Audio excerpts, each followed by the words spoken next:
ఎండ మామూలుగా లేదు, 45 డిగ్రీలు ఉంది. ఈ ఎండలో డ్యూటీ పడ్డది. చూడండి ఎలా ఉందో, చూపిస్తాను చూడండి ఎక్కడికి వెళ్ళాను.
చూసారు కదా కోవిడ్లో అందమైన ప్లేస్లు అన్నీ, ఇంకా చాలా ఉంటాయి. నేను ఖాళీగా డ్యూటీకి వచ్చాను కదా అని చూపించాను.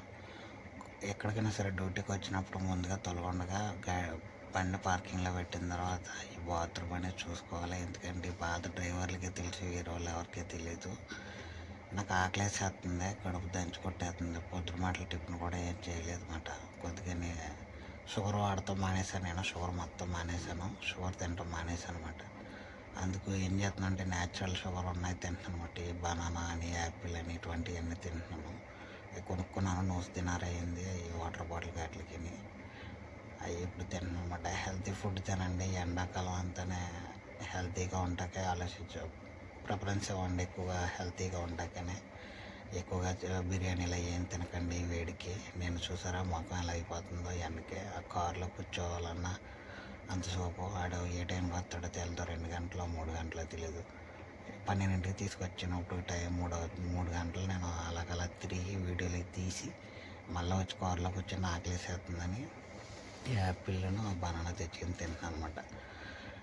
నేను వచ్చిన వెంటనే మీకు చెప్పాను కదా బాత్రూమ్ ఎంత చూసుకోవాలని. పాత డ్రైవర్లకి అర్థమవుతుంది. ఎందుకంటే అంత సోపు కూర్చొని బయటకు వచ్చిన తర్వాత ఎక్కడికి వెళ్ళాలో తెలియక చాలామంది డ్రైవర్లు ఇబ్బంది పడతారు అన్నమాట. అందుకోసమే దాని గురించి చెప్పనమాట. మీరు ఈ ఎండాకాలం ఎక్కువ ఫ్రూట్స్, వెజిటేబుల్స్ అవి ఎక్కువగా తినండి. ఎక్కువ ఈ చికెన్ గట్ట కోవిడ్లో ప్రతిరోజు చికెనే దొరికిద్ది. వాటి గురించి కదని చెప్పేది. ఎక్కువ ఫ్రూట్స్, వెజిటేబుల్ కర్రీస్ అవి తినండి. ప్రిఫరెన్స్ వాటికి ఇవ్వండి, సరేనా? ఈ ఎండాకాలం ఇంకొక 3 నెలలు ఉంటుంది. 3 నెలలు కొంచెం ఎత్తుకోనండి. బాగా టెంపరేచర్ బాగా ఎక్కువైపోతుంది. ఇవాళ అయితే 47 కొంచెం తక్కువే. మొన్న అయితే 2 రోజుల కిందట అయితే 53 దాకా వెళ్ళింది. కొద్దిగా తగ్గింది.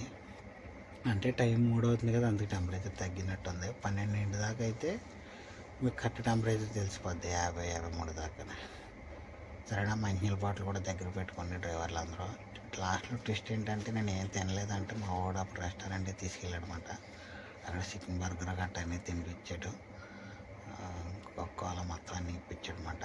తర్వాత ఆడితో గొడవ పెట్టుకున్నాను. నేను ఏం తినకుండా 3 గంటలు ఇందులో కూర్చున్నానంటే అప్పుడు రెస్టారెంట్కి తీసుకెళ్ళాడు అనమాట. తీసుకెళ్ళి గట్టిగా ఇచ్చాడు.